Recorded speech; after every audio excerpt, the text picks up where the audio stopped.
welcome to this Real Talk. I am so excited to get to ask this beautiful woman some questions today, and something tells me that we're going to have some really good conversation. Are you ready? Well, that was raise the expectations. Oh, God. Okay, so Jameela, tell me about your career, because I know that you had kind of a non-traditional start to it, and I feel like a lot of women see everyone when they're like 10 years down the road, and you can talk about the good old days, but walk me through what your start was like and how you got to where you are today. Well, it's long, because I'm older than you think I am. But when I was 22, I was an English teacher who one day got scouted by a guy in a pub who thought I was funny and told me about this huge nationwide audition to replace Alexa Chung, who's like a TV host.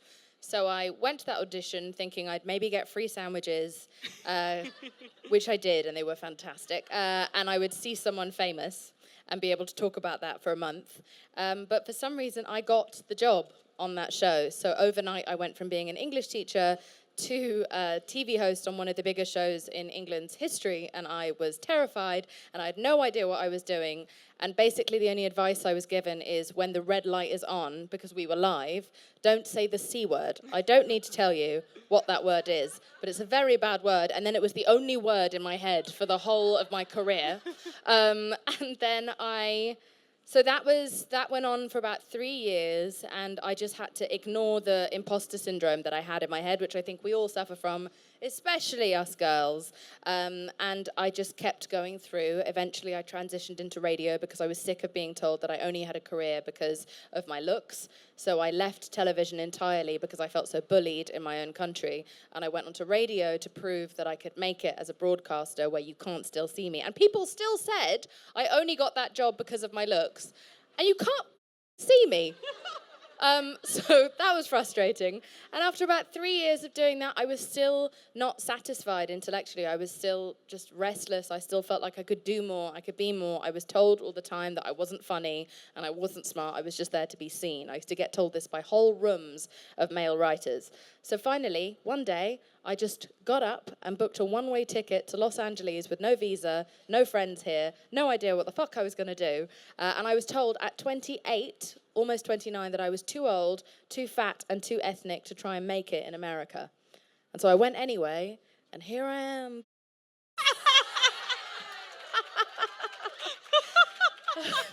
That was the quickest I could do. That was so good. I just have to say the suck it, that was great. So one thing that I love about you is that you speak out about beauty standards, and you don't shy away from that. So walk me through, because it makes sense now hearing your story that you have been passionate about this because of your own situations. So how do you combat today's beauty standards?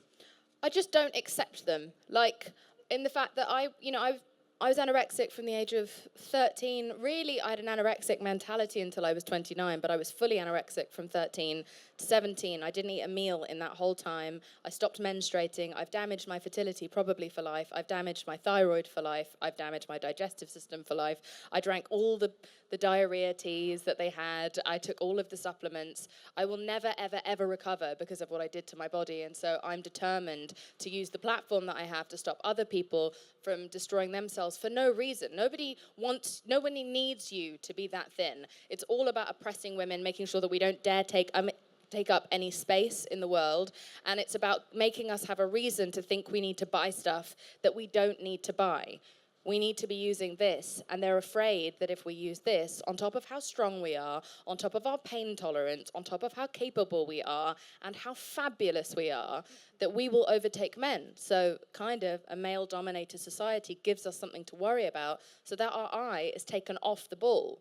We're getting up earlier than men to do our hair. We're eating less than we should be eating so much of the time. We're distracted and we're depressed. And how can we ever be an equal gender when we have all of this extra homework to do? So I'm here to make sure that you don't spend too much time doing that like I did, and don't waste your time, because there's money to make, there are orgasms to have, and there is happiness to experience. You are amazing. Okay, so there's this whole movement going on, and people are talking about body positivity. And I think it's a beautiful movement, but I also think that the term body positivity can be harmful at some times. And you've spoken out a little bit about this. What do you think body positivity is, and how do we represent that truly? Body positivity is a term that gets used too often, too broadly, in a situation where it doesn't actually apply necessarily to the people who use it. So body positivity is a social political movement for fat acceptance, really, because people who are over a certain size that is deemed societally acceptable are discriminated against medically and in every area of their life. So body positivity was a movement for those people, massively spearheaded by black women in particular, and women of color who were larger and being discriminated against. It's now been turned into a kind of slogan by some brands. And so I actually preach myself as someone whose size isn't discriminated against in a medical sense or outside of that. I just am hated on by society and my body. I'm taught to hate my body by society. What I have found personally that I have practiced that helps me is body ambivalence, body neutrality. These are the things that I'm aspiring towards, because I don't want to think about my thighs, whether I love them or not. I don't want to think about them. I don't want to think about my ass. I need to think about my bank account, my retirement, the family I might build one day or might not build, the dog I may or may not get if I can overcome my fear of poo. I have so much to achieve in this world, and so it wastes my time thinking too much about my body personally. I don't know if that works for you, but I do think whether we love it or hate it, we are distracted by it, and that's what I Weigh is for. I Weigh is a life positive movement. It gets called a body positive movement, but it isn't, because we are not talking about your body other than for you to feel grateful for all the shit it does for you. Even literally when you do a shit, that is a miracle. Anyway, we're never taught to be content, because if we're content, we won't consume. And so it's all really about marketing. It's all about getting you to buy things. And so once you understand that and you start to listen to the voice in your head, you can't unsee it and you can't unhear it. And so all I'm trying to do is wake people up to all of this. And there are some things that we're always going to want to buy and we need. I like glittery eyeshadow, no big deal. But I don't want to ever buy anything that I have been shamed and manipulated into buying, and I don't want you to either. That is so powerful, I think, too, for marketers to hear that, because the way we're sold to is being told we're not enough. And if we buy something, it'll help us measure up. Yeah. Okay, so walk me through the I Weigh movement, because I am obsessed. So talk to me about how you started it, what it is, and where it's headed. I Weigh came about just because I kept on seeing Instagram posts with successful women and their weight was written across their body, and I wasn't seeing any of those posts about successful men. In fact, I can't even imagine a photograph of any man ever with his weight written across his body, because we don't care what men weigh, because it's not important. We just care about their net worth, or which supermodel they're having sex with, or what they've achieved in their life. That's all we care about. And so with women, that's the most important thing about us is what our size is and how we fit within essentially white supremacist patriarchal standards.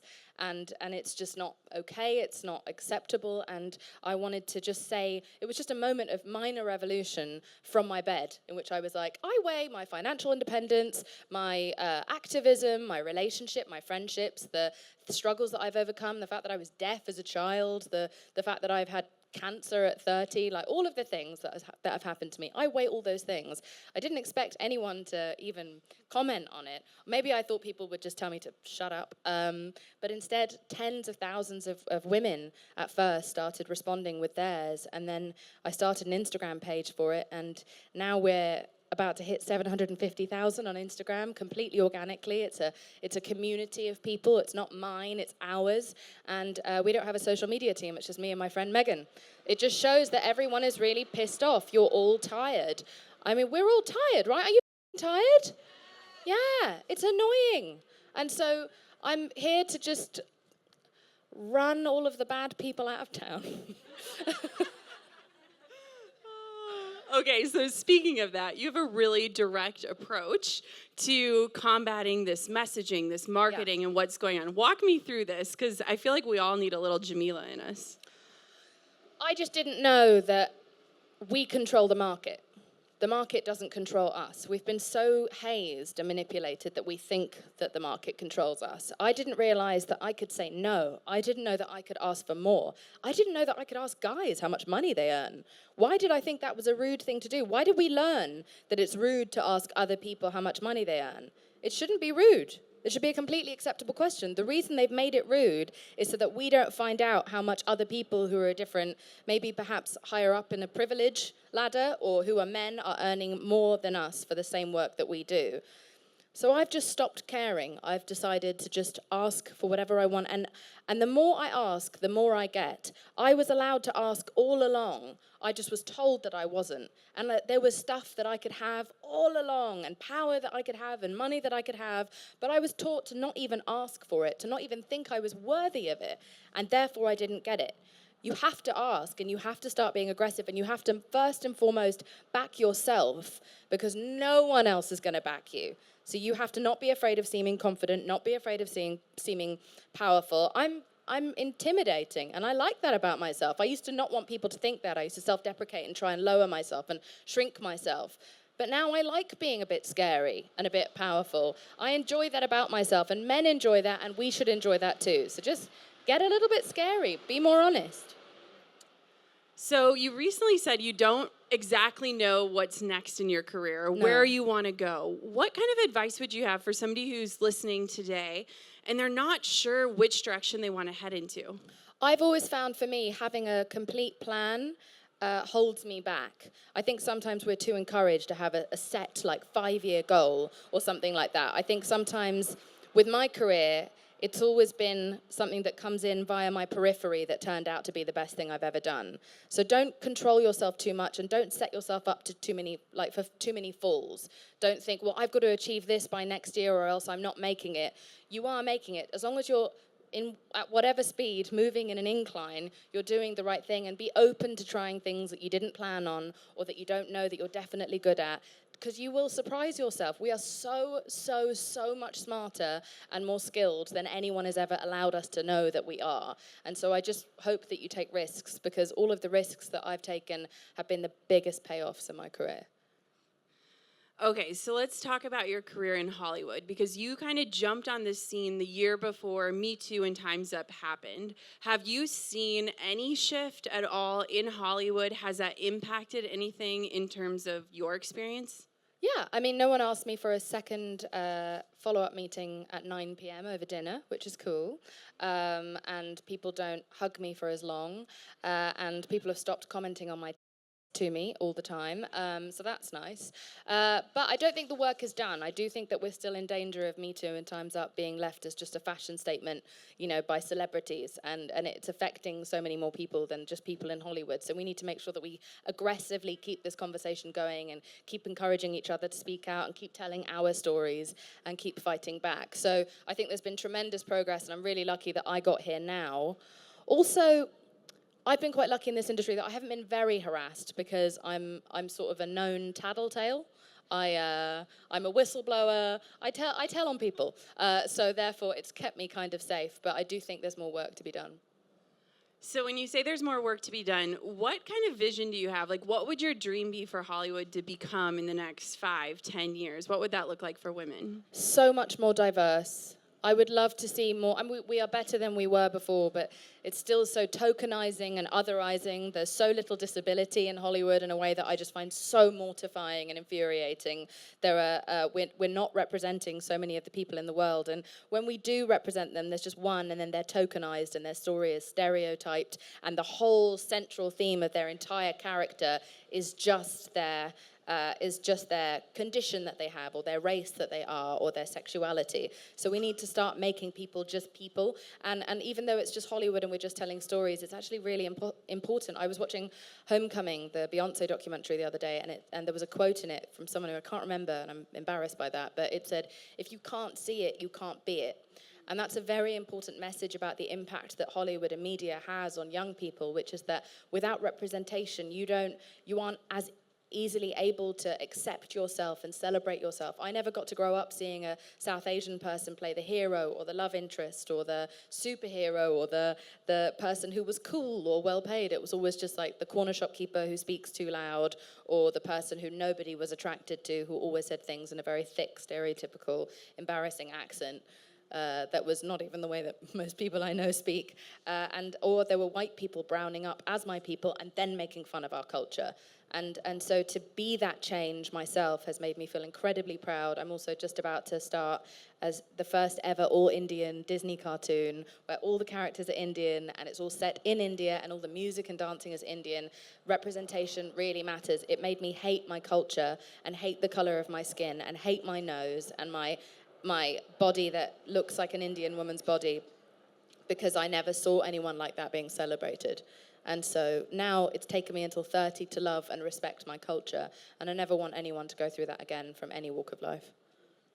I think that message of inclusion is so powerful. And one thing that I love about your character in The Good Place is that they don't fetishize your ethnicity. So was that intentional? Was that just really great leadership? What does that look like? It's just Mike Schur is just not a cliche. He takes risks. He doesn't patronize audiences. He made a comedy about moral philosophy, and it made it a hit. And all of us are from different... It's one of the most diverse casts I've ever seen. We still need more sexualities, even within that cast, and more abilities, disabilities, whatever. But we are a very diverse cast that are showing that we are moving the dial forward. And we are one show amongst like many different projects that prove that it's not only good and right to include people, it pays to include people. Look at Black Panther, Crazy Rich Asians, Shrill, Bridesmaids, all of the, and The Good Place, all these shows that go against the grain and take risks and just represent people means that they get the support financially of those people who've been ignored and rejected for so long. So just, even if you do it just for business, just do it because it makes sense and it helps people. Isn't that what was so amazing about, like, even just looking out today? Like, we're making progress, but there's still more work to be done. What are ways that other people can advocate for the things that you've talked about today? I think one of the most important things I've had to learn in the last year is accepting how much I don't know about other marginalized groups. And you just sort of think you know the surface level of what other people are going through, but you don't. And that's actually a very lonely feeling. The most important thing I've done is accept that I'm a feminist in progress who has a lot to learn. I'm not omniscient. I don't know everyone's experience. And I need to shut up, I need to listen, I need to read, and I need to speak up for people who have less privilege than me. It's very important that we don't just stick to our own or stand up only for ourselves. We need to stand up for each other, because look at Me Too and look at Time's Up. That was one of the first times women en masse in like 60 years had all come together and really fought back. And look at what we achieved. It's now a term that little boys even know all over the world. It's gone everywhere. When we aren't separated and divided and conquered and turned against each other and made jealous of each other, we are so powerful as a team. And so I think that we need to do more of that.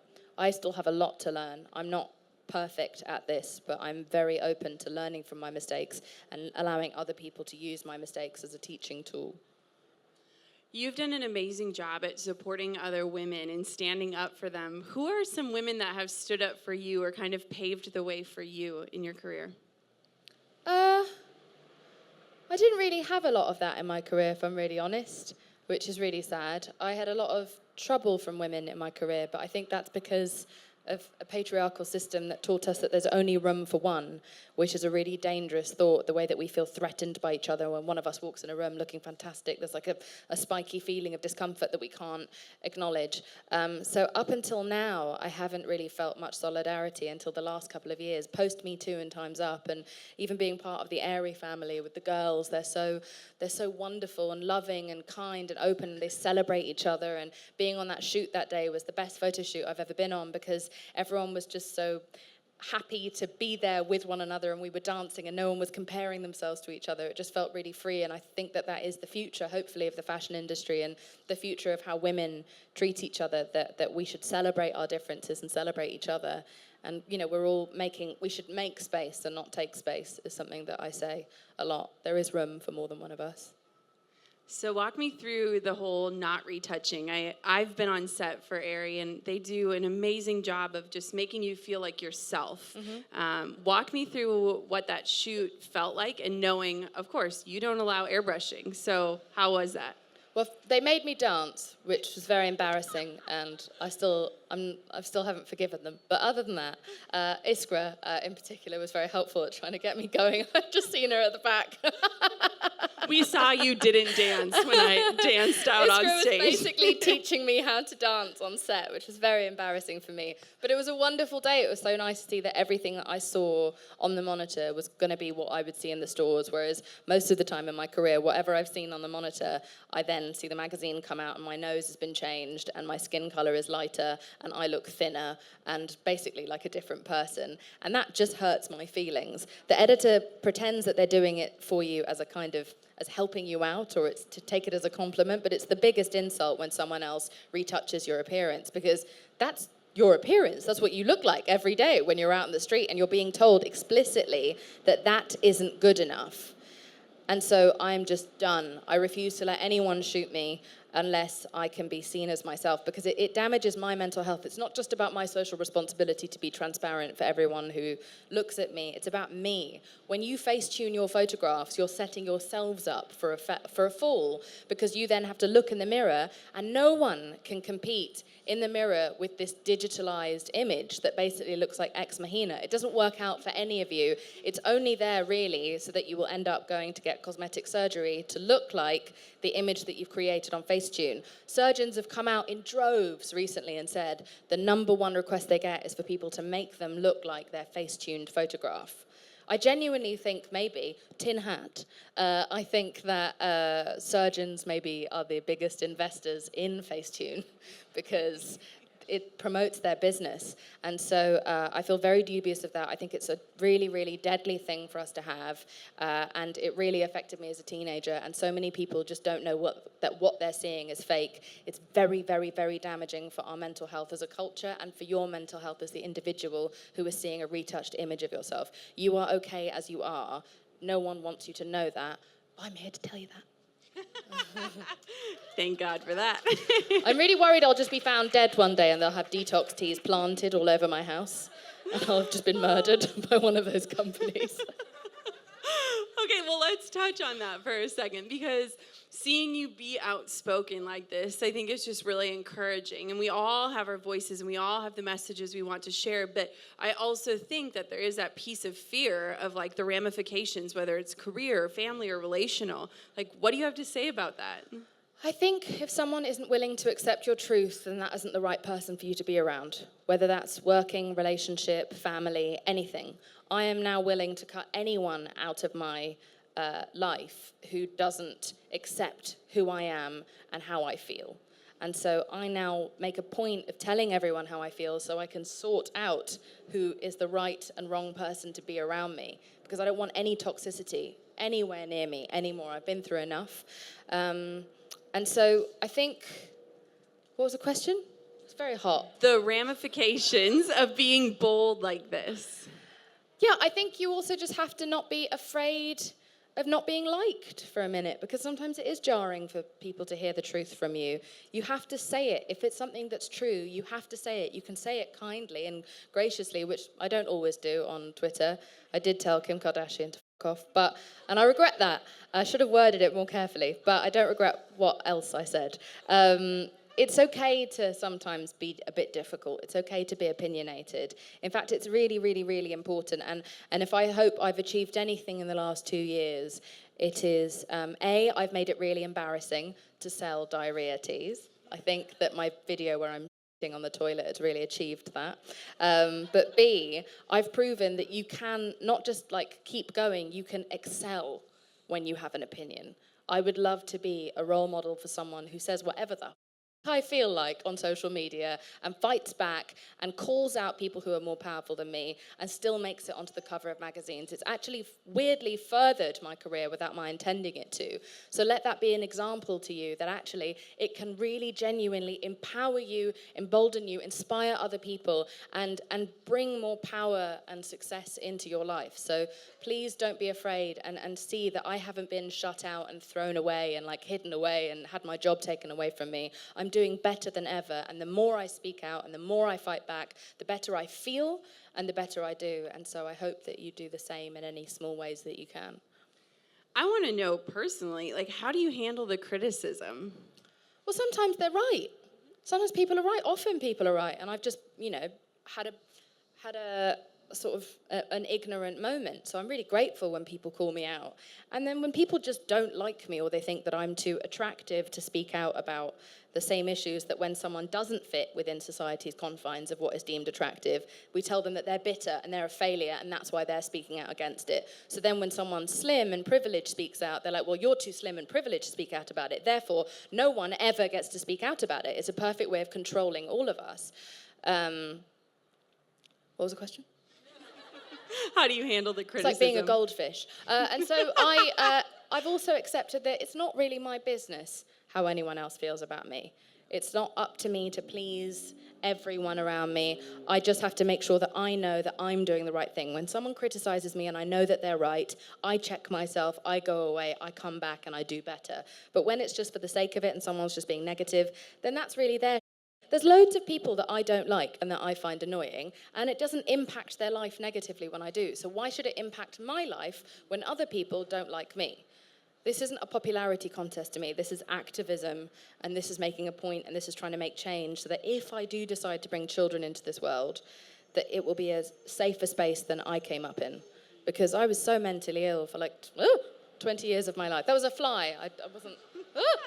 Anyway, that for 20 years of my life, I've been really, really unhappy and mentally ill, and it's only just lifted now. And if I could help you avoid even 1 year of that, then I'll have done something with my career. Okay, fill in the blank, or this is more the rapid fire I hate style. this. Okay. You got this. I might throw in a few just to test us here. Okay, being real means to me... Speaking without a filter. I don't tiptoe anymore. Okay. The role model to me is... As in, a role model to me Correct. is... I am a terrible reader. Oh, no, you're not. A role model to me is someone who is transparent about their triumphs and their failures. The best advice you've ever been given? My therapist told me that a doormat is already lying down before people wipe their feet all over it, which was a little bit victim-shaming, but also very helpful because I realized that I do sometimes allow people to take advantage of me, and that knowing that I could actually make a change in that has empowered me greatly. I love that. We are going to open this up for Q&A for Jameela. You ready to go off script? Yeah. I mean, I've literally never on script, but yeah. Oh, if anyone has a question, please raise your hand and we will have Jameela answer it. Got one right up here. And if it's where my brilliant boots are from, I'm afraid they're vintage, sorry. Hi, Jameela. Hi. I'm Caitlin. I already talked earlier, so I hope you're not sick of me. I have a question for you. Yeah. You've taken on some major institutions, some major cultural waves, and how we live as society you've taken on, and you've said, no, I'm doing it differently, and you've started this huge wave of change. That's a huge thing, and that's a lot of pressure. I'm about to embark on a journey similar to yours for a different kind of wave, ties in with yours, but anyway, with my dear friend Sadie here, and we want to know from you, we're already feeling scared and we're already feeling a little overwhelmed. What is something you do, like a tangible tool that you do when you're like, holy, this is way too big for me. What am I doing? I'm about to be taken down by a huge enemy. Like, is there something you do when you're feeling overwhelmed that helps you? Because we're feeling it already. No, and it is stressful. It was more stressful for me a year and a half ago, but you do kind of get used to the pressure. You do get used to the feeling like you have to go through the fight to realize that it's okay on the other side. No one's going to literally take you out into the street and shoot you.